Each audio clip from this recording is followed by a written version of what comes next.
एक समय की बात है, सुंदरवन के जंगल में पहाड़ के करीब एक घर में एक चतुर और बुद्धिमान गीदड़ रहते थे और उसके 4 मित्र बाघ, भालू, गोरिल्ला और चूहा भी उसी जंगल में सब कोई एक साथ रहते थे।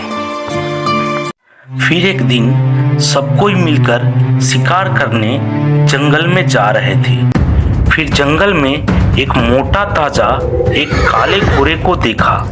उन्होंने उस काले घोड़े को पकड़ने की कोशिश की, परंतु उन्हें पकड़ने में असफल रहे।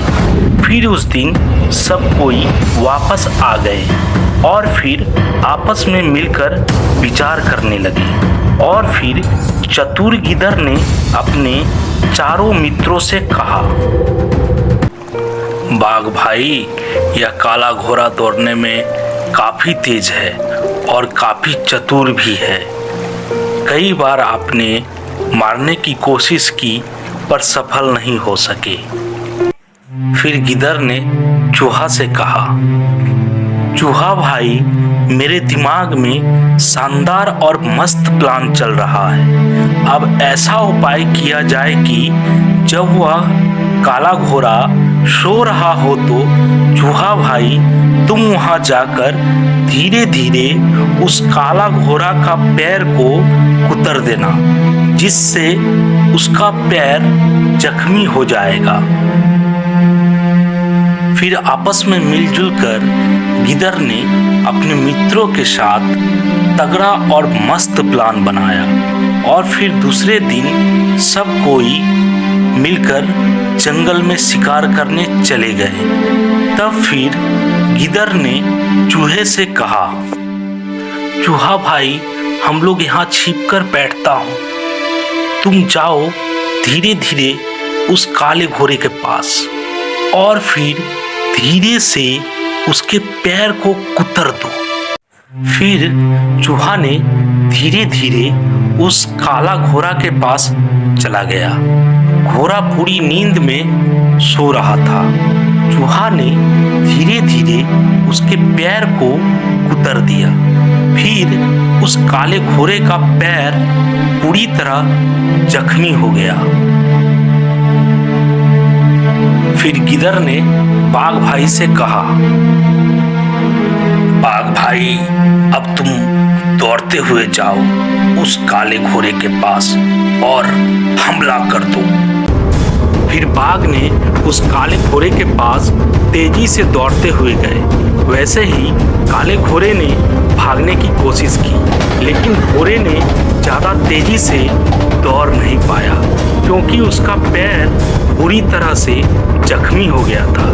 इस वजह से बाघ ने उस काले घोड़े का शिकार कर लिया और फिर काला घोड़ा मारा गया। फिर काले घोड़े को सब कोई मिलकर उसे उठाकर अपने घर ले आए और फिर सब कोई उस काले घोड़े की मांस को खाने की कोशिश की। वैसे ही चतुर गिद्ध ने कहा, तुम लोग पहले स्नान करके नदी से आओ, तब तक मैं इस काले घोड़े को देखभाल करता हूँ।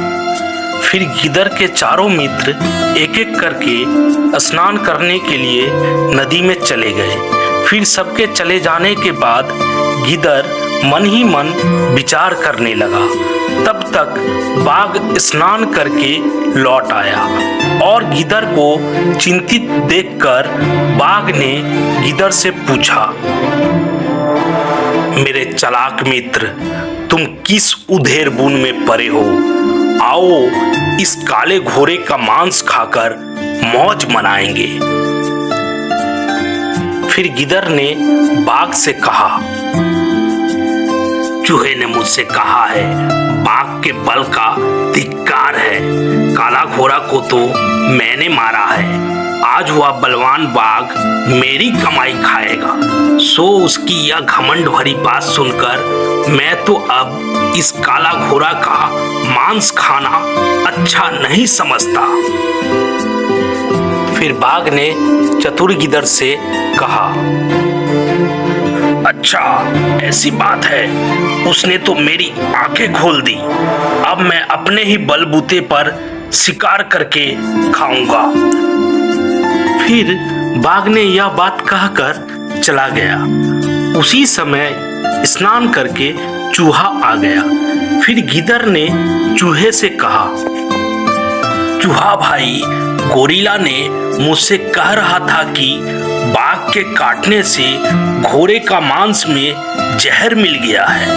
मैं तो इसे खाऊंगा नहीं। यदि तुम कहो तो मैं चूहे को खा जाऊं। अब तुम जैसा ठीक समझो वैसा करो। फिर चूहा ने बहुत डर गया और डर कर वहां से भाग गया। फिर गोरिल्ला ने स्नान करके आ गया। फिर गिदर ने गोरिल्ला से कहा, गोरिल्ला भाई, आज बाघ तुम पर बहुत नाराज है।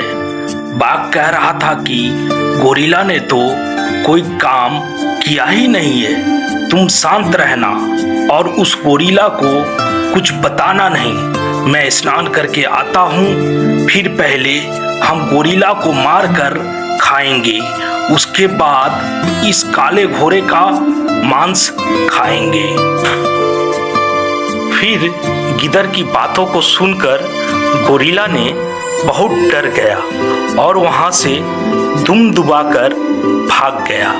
फिर तब तक भालू स्नान करके आ गया। फिर गिदर ने भालू से कहा, देख रे भालू भाई, कुछ देर पहले बाघ, गोरिल्ला और चूहा ने मुझसे लड़ने के लिए आया था। सबको मार मार कर घायल कर दिया हूँ। सबका अवस्था बहुत खराब कर दिया हूँ। सब कोई मुझसे डर कर भाग गए हैं। अगर तुम्हें भी घमंड है तो आ मुझसे लड़ ले और फिर घोड़े का मांस खा ले। फिर भालू ने गिदर से कहा, जब सभी तुमसे हार गए हैं तो मैं तुमसे लड़ने की हिम्मत कैसे करूं? फिर भालू भी चतुर गिदर से डरकर वहां से भाग गया और फिर चतुर गिदर ने अकेले ही अकेले काले घोड़े की मांस को खाने लग गया। और इस तरह से चतुर गिदर ने अपनी चतुराई से बाघ जैसे ताकतवर को भी मात दे दी।